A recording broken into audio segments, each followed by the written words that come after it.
putting in work. All right, welcome to a special episode of the Pore Over. Hello, Our everybody. normal Saturday morning show, but traditionally just during the club season. We decided to dust it off this beautiful Sunday morning for The best game of the year.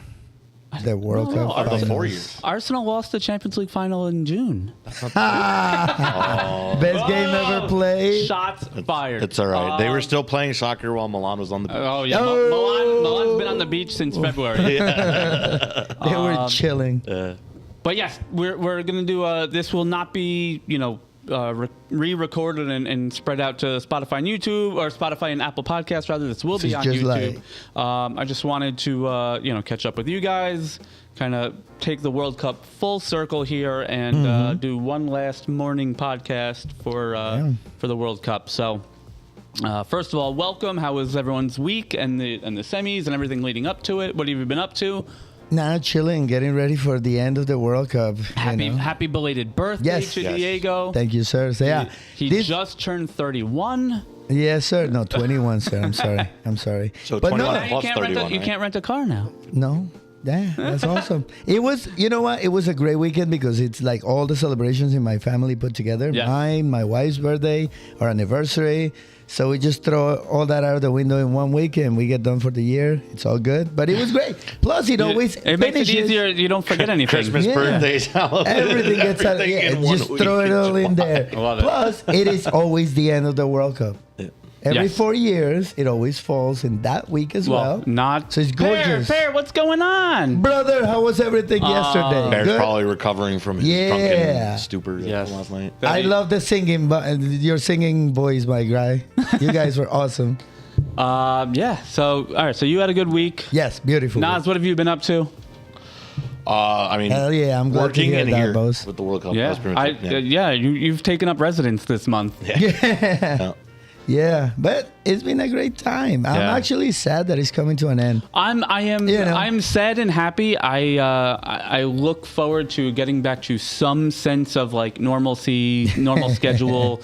You guys know, I don't want to take them behind the curtain yet, but we have a ton of stuff planned for the rest of the summer and into the fall season. So, but we've been like putting that all on the back burner for now because we're elbow deep in World Cup stuff. So the to-do list keeps piling up and getting bigger and bigger. And I tried catching up on some emails. I'm an early bird, so I was up at 5 o'clock this morning. I'm trying to catch up on some of that. Pear says, all I knew was I had a meal with family and then cousins turned up. One of my best friends arrived from London and one of my best friends in the north arrived, which was all a surprise planned by my sister. Very nice. That's awesome. Yeah, that's the best way to celebrate something like that. Yes. You know what I mean? Organic, out of the blue, surprise. Yes. I'm glad you had a good time. And we'll celebrate with you when you come. Yeah. Well, absolutely. And then, I got to go down to the city yesterday with my wife and producer Erin tagged along. Doing all the hard work. That's why he can never come to the games. That's why he never comes to the games because he's always busy. He made the joke about me taking up residency, but you had to have someone here for the the backup. We have to call in everybody today. All the fun stuff. Driving down on the Palisades in that rainstorm yesterday was not fun. But it was really cool. Little price. Got you to sit in on a live show for Landon Donovan and Tim Howard's podcast called Unfiltered Soccer. Great podcast if you want some more American soccer actually, it is very well podcast to tune into. Very well done. Producer JR Jordan, very good producer as well. I had a nice chat with her. If you're on our socials, you saw that we got Tim and Landon some Bournemouth Newburgh Brewing jerseys. You gotta get the show for They were very excited for that. Got to hang out with them. I got to meet former U.S. Soccer President Sunil Gulati. Had a quick chat with him. Really cool event. Cool venue. But we're all now laser focused on the World Cup. So just briefly, we will go over the midweek semifinals. Obviously, we were here for both of them. Yes. Opened on Tuesday and opened early on Wednesday. So the Tuesday match was a kind of a letdown in my opinion. For my money, these were the two better of the best two of the four teams in the semifinal. But it was Spain 2, France 0. And on the Wednesday match, England went up early, and then Argentina came back with 2 goals in the final 7+ stoppage time minutes. And it was Argentina 2, England 1. So we will have a Spain-Argentina final in about, 2.5 hours? 3.5 hours. Yeah, no, those 2 games were 2 complete different stories of 2 teams that show how they play completely. Sure. They show their real, true colors. Not to interrupt you, but Pore has to go. Thank you for popping in. We appreciate it. He says, "Let's go, Spain." Let's go. And safe travels. I'm sure we'll chat with you in between now and then. But safe travels, and we look forward to seeing you soon. It will be awesome. Yeah, we're ready to celebrate with you to give you your welcome to this area. But yes. 2 teams that show their colors, man. Spain, methodical, that what do we call it? Total football. Yeah. The new scheme that is gonna take over the world. From what I'm seeing, it's just crazy, and they are a team that takes control of the game and doesn't do what every other team did in this World Cup. That whole statistics at this minute, I'm gonna just fall back if I'm winning 1 or 2-0. No, they just keep the ball. They keep pushing. They don't overextend, but they just keep control of the play. And then you got Argentina, the team that just doesn't quit. Whatever you want to say during the games, things do happen, but at the end of the day, the ones that score the goals are the ones that win. And Argentina just never gives up. Yeah. And that was the example that I was talking about, the teams that do the stupid thing, that falling back. England, huge. That was, to me, the letdown. The France-Spain games, I saw it as... Like I said, it was amazing because Spain really showed what they are doing and showed the template for what soccer is going to be. So to me, it was super eye-opening. It was incredible. The letdown was England on that second match. And it wasn't even the game. It was England, the strategy that they took. Yeah. It just killed me, man. So I don't know what you guys think, but that was I think they came out very strong. I think Thomas Tuchel, who is a notorious tinkerer when it comes to personnel and changes, I think he got it wrong. Most of the English pundits agree with that sentiment, and here we are. But where they didn't play defensively was in yesterday's third place match. Yeah. So for those of you that don't know, England and France met in the third place match yesterday. It was an absolute barn burner, 6-4 in the final. England was victorious. Although they tried as hard as they could to not be. They went up 4-0 at the half. A third-minute goal from Declan Rice, 18th minute goal from Ezri Konsa, and then a first-half brace from Bukayo Saka, the 37th and the 45th +1. To go into the half, 4 goals up, and then France came out with their hair on fire, scoring 3 goals in the first, I think, 20 minutes of the second half to make it 4-3 at that point, including 2 more goals from Kylian Mbappe, who is now the all-time leading World Cup goal scorer, and pretty confidently going to be the Golden Ball winner as leading scorer for this tournament. And then another goal from Bukayo Saka, an 87th minute penalty to complete his hat trick. Ousmane Dembele scored in the 6th minute of second half stoppage time before Jude Bellingham on a one-man tear there. Was like a half field run, just leaving a trail of defenders in his wake to make it 6-4. And what a match it was. 19 shots on target, 10 goals. And I heard the commentators talk about this. All these goals, and neither goalkeeper had a particularly bad match. It was just no defense. It reminded me of an all-star game or an exhibition match, and it was just. There was a lot of talk. About the how inconsequential this match is, the third place match. And coaches, some of the players were saying it. A lot of the fans don't like it. I personally I'm on the fence. I go back and forth. Should these goals count towards the Golden Ball and towards the records? I mean, yes, it's a game. I get it, but still part of the tournament. I know, and that's where I go back and forth on it. I agree, it is part of the tournament. I like having the match. And a game like this, with this atmosphere, you couldn't have picked a better, scenario for a third place match. It's just, No, and open the doors up, get the goals, get other players a chance to play. Oddly enough, Kobe Mainu did not play, but that's neither here nor there. Yeah, but you know what? Nas and I were talking about it the other day. It's also a love for the country. Like whatever it is a game. Your fans are gonna be watching you. You know what I mean? Yeah. It's still, you still walk away. Again, the joke about when it comes to the Olympics and it comes to the World Cup and other big national things is that you never want to be the team that comes in second. Right? Because the team in first won it. The team in third got something. Yeah. The team in second lost. Sure. Mm-hmm. So, but that's the thing. So you got to give the importance to it. The backups of England team came out with the seriousness of the game. They really said, "All right, we haven't played yet. These guys are the starters, and we're gonna show them. We're gonna show them what was on the bench, what they missed. Yeah. So that is commendable on England. France is breaking down as a team. That's the one thing I saw in that match. Yeah, France is collapsed. I mean, they were not good in the first half. There's no getting around that. Second half, they played like France. They were the France that we all thought would win the World Cup. Yes, but that was the thing in the first half when I imagine a coach, chew him up in halftime. But in the first half, they looked disjointed and not as a collection of players, but as people. Like they were just not getting along. I mean, I understand they're playing for third and fourth place when they were supposed to be in the finals. But again, show the love for your shirt. You know what I mean? Mbappe was yelling at everybody. Yeah. You know what I mean?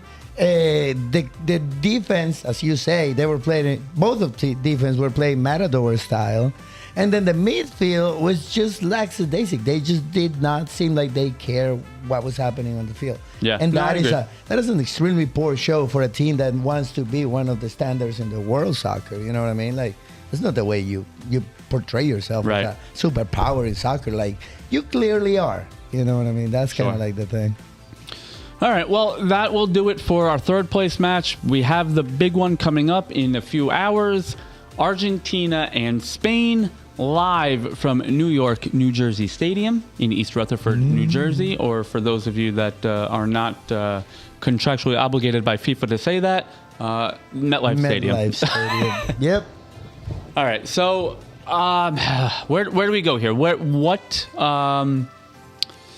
thoughts on just in general? We're not going to do predictions yet. Obviously, the lineups are not out. We have some projected lineups that we've all seen. But what do we think overall from this match? First of all, I believe it is the first World Cup final since the first one in 1930 that both nations speak the same language. Oh wow, really? Yeah, I heard that. I'm going to look it up real quick while you give you guys give your thoughts on just the matchup in general. All right, Diego, what do you think here? Myself, keep an eye on Lautaro. That is my biggest concern for this match. It's going to be a very even match. KG, I imagine, not as exciting for sure as the 10 goals that we just watched because, again, Matador-style defense, it gives you that. But, like, this time, it's going to be a very, very difficult match for both teams. Spain is going to try to control the ball. Argentina is just going to go all out, try to disrupt as much as they can with the Simeone style of play. You know what I mean? So, like, let's bear in mind that is the way they play. It's going to be ugly, and it's not going to be really pretty, but appreciate the situation, Yeah. I do believe most pundits think that Lautaro Martinez is going to come off the bench. Yeah, no, he will. That's what I'm saying. Keep an eye on him for that because that's what he does. And I said it, again, I'm just a humble podcaster. No, I'm not, no pun intended, not Nostradamus here.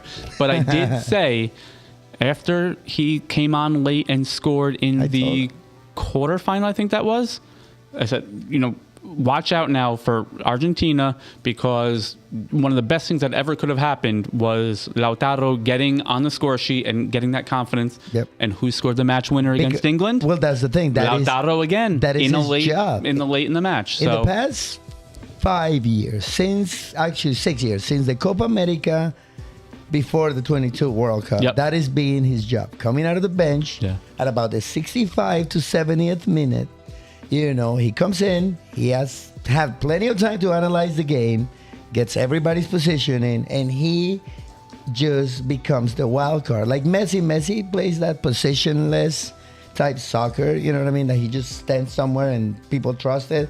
They rely on him. That's what Lautaro does when he comes in. It's for a lot less time, but it's extremely, extremely efficient. And that is what Spain really, really, really has to take. Right, yep. Account for him from the moment he steps on that field. It should be man on man with him. So in the quarterfinal, he scored the third goal against Switzerland in the 3-1 final in the 121st minute. And then Wednesday against England, he scored in the 92nd minute, against England as the match winner. So again, we a lot of people thought that was the one against Switzerland was just like a garbage time goal, but I thought and said, that's the awakener. That is, That's the sleeping giant in Lautaro Martinez. And we all know, whether it's with a national team, whether it's with a club team, whether it's just local, whatever it is, strikers and goal scorers and forwards, they need to be confident. And you get confident by bagging a goal. I don't care if it's a late penalty. I don't care if you're up 6-0 at the time. That thing go you through. See the ball hit the net, and you've gotten life now. And I agree with you. I think Lautaro could be that's the X under factor. the radar X factor. Everyone's going to be looking at Messi and Lamine Yamal. No, they'll be looking at the refs. There you go. I wanted to hear your thought on that. Yes, please. Argentina makes everybody work for it. Players, coaches, refs, and federations alike. Oh boy, here we go. I honestly feel that if Argentina wins, it's a stain. I'm sorry. We've heard about it. Like even Infantino, with Trump joking about him yesterday, he didn't deny it. Yeah. True. He did not deny it. True. That was spicy. Yeah. When he said that, I was just like, wow. Did not deny it. But whatever. I don't know. But really, like, what do you think about what Spain should do? Because Spain, I believe, just got to do their job. Spain just needs to play like Spain. Yeah, I think actually I was listening on the way in today.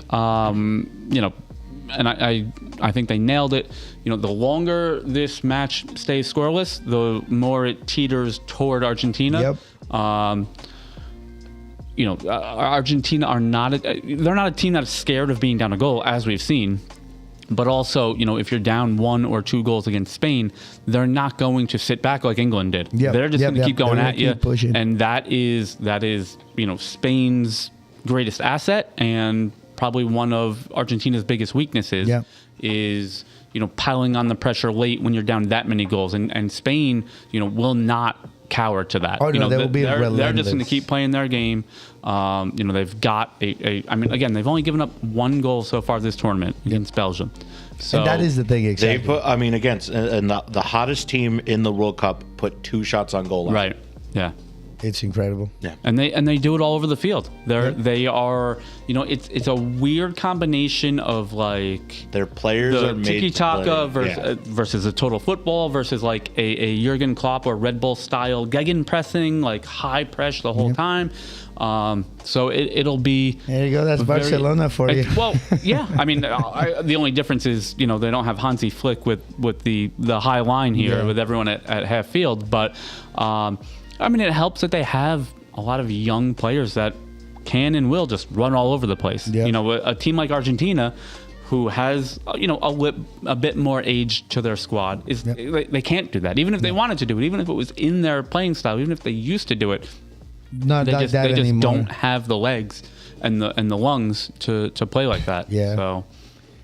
I am glad the smoke has cleared up a little bit. There was concern about that for just the stadium and in general. Well, after the downpour that happened, I know. The clouds are completely empty and ready to be refreshed with more smoke from Man, that was crazy. It's a topic for a different show. Yeah, it's nothing to do with soccer, but it's getting crazy, the amount of fires that are happening year after year over there, though. Like, it's a tricky thing. Well, I think, again, we're not meteorologists, but, fires like that happen. Like, they happen all over the world consistently. It's just that when they happen to occur combined with like a certain wind pattern, and it just wreaks havoc on half of two countries. Then, exactly. That's what I'm saying. Yeah. But it's happened more often than it's. But that's everything. I remember 90-degree weather used to be like once or twice in the summer. Now that's just summer. There you go. So again, it's happening. Climate change is real, my friends. Yes, please. I'm trying to preach here. I'm sorry, guys, but I'm worried. Oh boy. All right, so let's get back to it. Again, we want this to be a little bit shorter of a show. We do have a lot of setting up to do for all of you fans for the World Cup. Why do you want me to leave then? You need to make a short show? We're good. We're good here. All right, so this will not be a part of any of our competitions, but I'm interested to hear your guy, and I haven't even really thought about it too much. Diego and I were talking about it on the way in today. I am very much so oddly neutral. Today, I am very much I just hope both teams have fun kind of guy today. Two national teams that I like how they play. Obviously, polar opposites in terms of how they play, which is, again, one of the things I love about the World Cup is you get these differing styles and there's no one way to play. So I love that. I don't have, a horse in the race.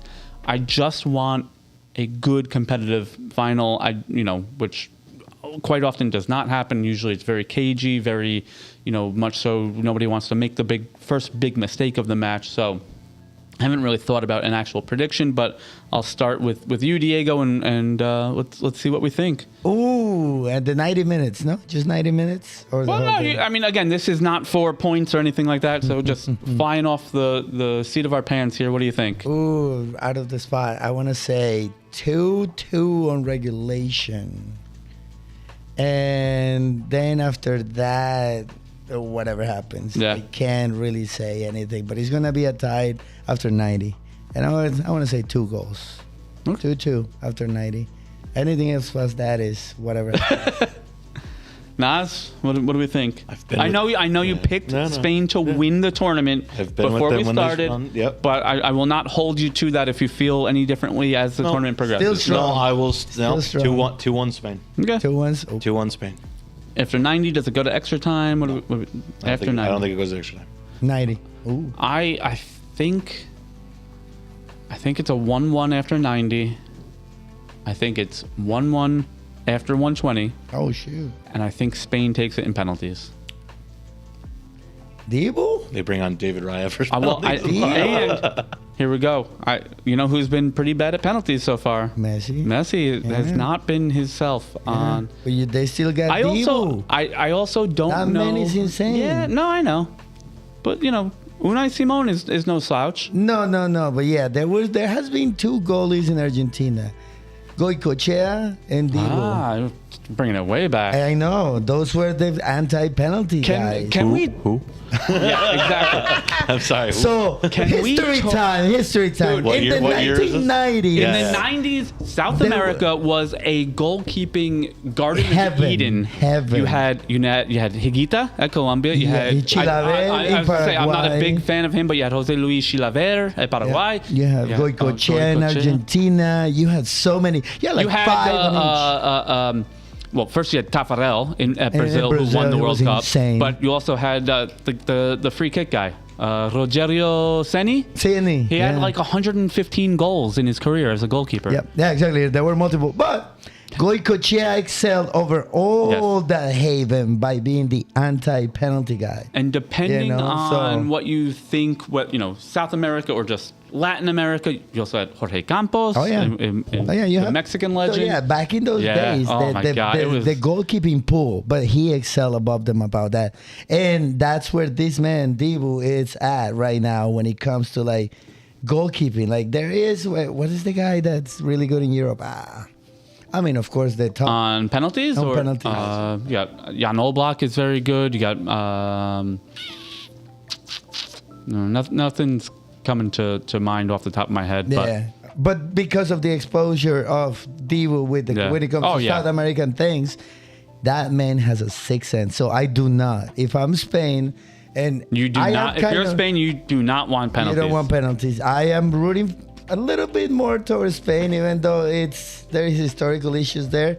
But this is not history. This is soccer, and they play the better soccer to me. I agree. So I would agree with that. I kind of want them to have the edge, but I don't want them to go to penalties. Yeah. That's going to be the worst thing that as much as I respect the different styles, I mean, I personally like the Spanish style, better right now. Yeah.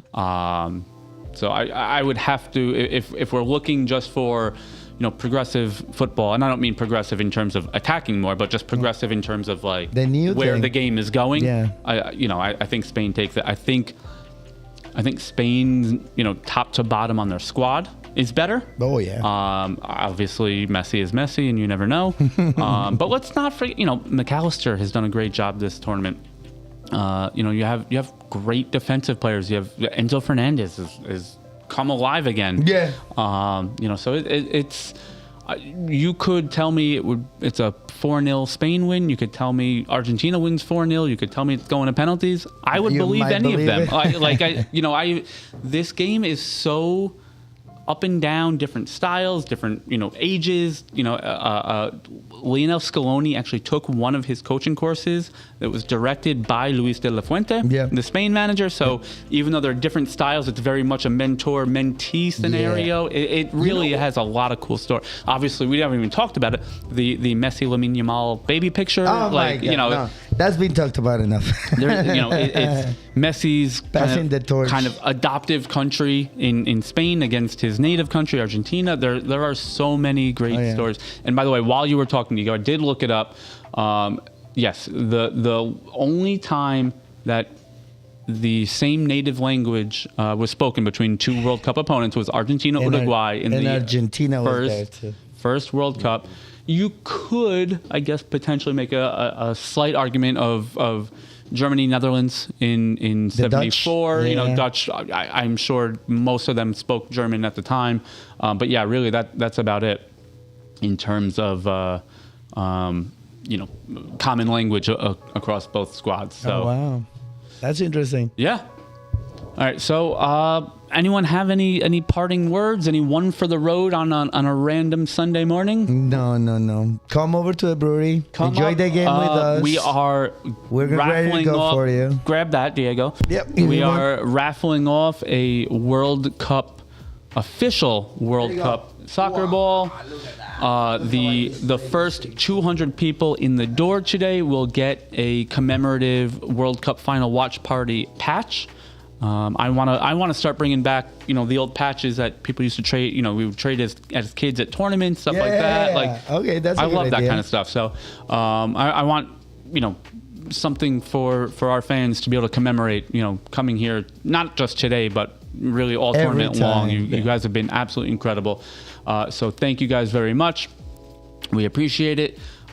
We will see you upstairs shortly for the World Cup final, or if you're not here locally, tomorrow evening around 5:30ish for a soccer fan walks into a bar with a special World Cup Redux edition. Yeah. Probably all three of us. Maybe we'll get producer Erin as well if she's fully recovered on her birthday. I doubt it, but that might not. We'll see what happens. So anyway, thank you guys. Cheers. We'll see you up.